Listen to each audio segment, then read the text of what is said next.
Okay, so the white thing comes up. right, so we've got a dark green, not a lot of it, and a nice mid-green there. So now I'm going to wet my paper, so use your number 20. Number 20 is probably the best for this. It's not a big space.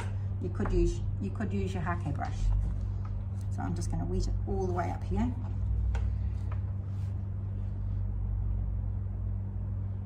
Just to within, you can see how close I'm going to that edge? Not right to the edge.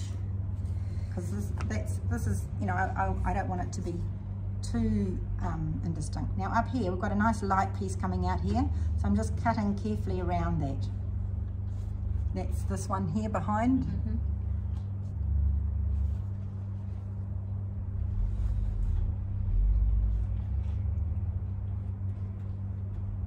Just tilt the paper so you can see what you've got. Just using dirty water there. So we'll do this nice and quick. Start with this colour. So this is just a nothing area. Just forming my line nicely here. So that wouldn't be part of the background? This will be part of the background. It will be part of the background. So we'll go darker. That background is... Yes. No, over there, Mrs. But it's not background, but it will... It's still indicating a flower, though. Yeah, it's still indicating a flower, but it's further back. So I'm just dropping on colour here to fill it up, a little tip, make it spread. And then, see there's quite a light here.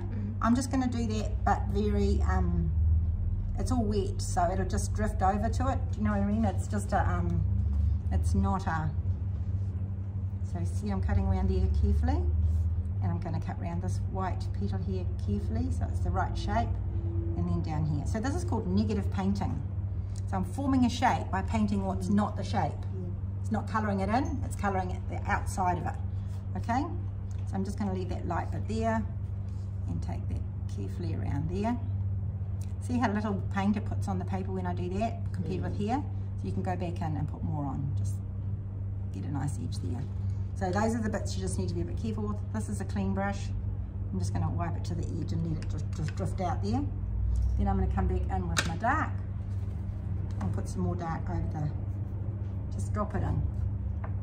Just to create a suggestion of something else going on back there, but not anything too specific. Put a bit more red in there, make it a bit more mucky. My palette's dried out. There's nothing wrong with using what's dried out on your palette, you know, to create a nice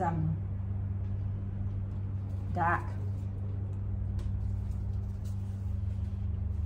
But if you do this with your big brush, then your brush is holding all the pigment, you've got to use it to put it on. And if you haven't got a lot of brushes, that can be problematic. What do I need? More yellow. Actually, I'll show you this. This is using the lemon yellow, which is more opaque.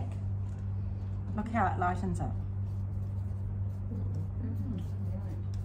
A lot more than transparent yellow. Quicker. If you want to lighten it, yeah. But often if you don't want to lighten it, then, so here I just drop a bit more of this dark in here like this. See, I'm just dropping it in like with a little sweeping motion, and I'll just tidy up that line to that flower that I want you to see there. So that's all I'm doing there. I'll take that up to about here. And then I'm going to drop some more of that darker in behind here. And just let it drift out, because that's the shadow.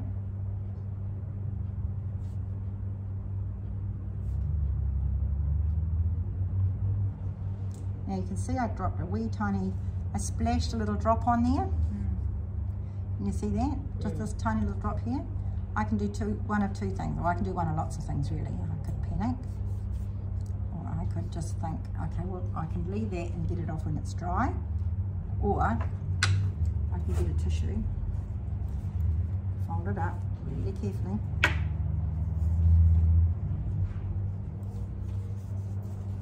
and pick it up like that. But don't put a wet brush on it. Better to let it dry and take it off later, or just pick it up. And I could have done that with the tip, but I figured that I had a big straight edge there, so just going up to the edge and just picking it up like that and get a wee dot of, I can't even see it now, on it. So to get it off when it was dry, you just put a little bit of water on it. Put a little bit of water and give it a wee shimmy with a brush, and then dab it with the tissue. And even just dabbing it with the tissue would have done, probably.